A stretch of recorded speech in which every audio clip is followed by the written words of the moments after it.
Bienvenue sur la cuisine des Linoucha, j'espère que vous allez bien les amis. Je reviens parmi vous aujourd'hui avec une nouvelle recette, une assiette gourmande végétarienne avec de la patate douce rôtie, avec un fromage de brebis à griller, halloumi, et on va réaliser une petite sauce d'accompagnement au tahini, la purée de sésame.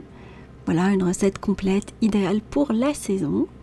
Découvrons la recette ensemble. On va commencer dans un premier temps par préparer la pomme de terre, ou plutôt la patate douce que j'ai lavée, brossée, et je vais venir la couper dans le sens de la longueur en deux pour pouvoir la griller. Alors choisissez la pomme de terre ou plutôt la patate douce de votre choix. Alors elle fait en général entre 250 grammes et 300 grammes. Pour une personne c'est top, voilà, ça rentre dans les apports caloriques d'une personne qui mange normalement. Alors on va venir la disposer dans une assiette à l'enfour ou un plat à l'enfour et on va venir la badigeonner avec un mélange d'huile d'olive et de la persillade provençale selon ma recette. Vous pouvez mettre les herbes de votre choix, râper de l'ail si vous souhaitez. On va répartir à l'aide d'un pinceau un tout petit peu partout pour pouvoir la griller parfumée, et on va la faire cuire dans un four préchauffé à 190 pendant 45 minutes à 50 minutes. Entre temps, on va préparer l'accompagnement, le halloumi qui est un fromage de brebis parfumé à la menthe, super bon à griller, on le trouve dans le rayon de fromage des grandes surfaces. Et je vais râper l'ail par-dessus du jus de citron. J'ai pris du jus de citron. On va rajouter la sauce tahini, la purée de sésame, et on va mélanger telle une petite sauce ou une vinaigrette. Alors vous trouverez la liste des ingrédients en barre d'infos. Vous pouvez couper un tout petit peu de menthe pour parfumer, ça reste dans les notes de la recette. Parfois il m'arrive de mettre de l'aneth, alors du gros sel ou de la fleur de sel, de mettre du sumac qui apporte une petite note acidulée à la recette, et mélanger votre vinaigrette ou votre sauce. Elle a une consistance assez épaisse.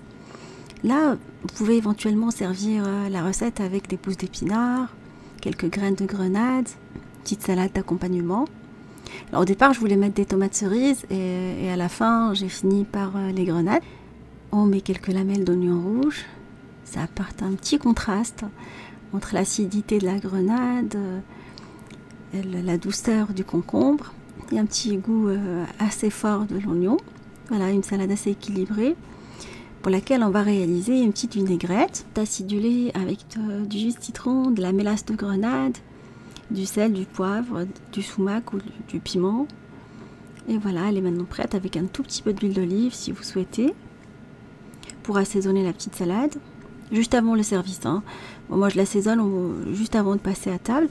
Là justement je vais aller vérifier la cuisson du reste. Alors 10 minutes avant la fin de la cuisson, 10 à 12 minutes, je vais rajouter le fromage à griller. Alors vous pouvez le faire à la poêle, quand vous pouvez le griller vraiment au four, en mode grill. Mais il m'arrive de le faire souvent à la poêle.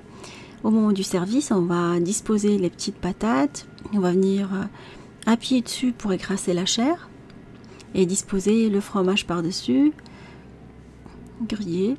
On va finir avec la sauce de dressage en topping. Alors vous pouvez mettre quelques brins de menthe frais et servir la salade en accompagnement. Pour ma part, ça passe très très bien. Les goûts sont équilibrés, on est dans des notes méditerranéennes. Il y a de la fraîcheur, il y a de la mâche en bouche avec les petites graines de grenade, de la douceur, voilà. Là, je vous en dis pas plus, je vous invite à essayer vraiment cette recette et à me dire ce que vous en pensez.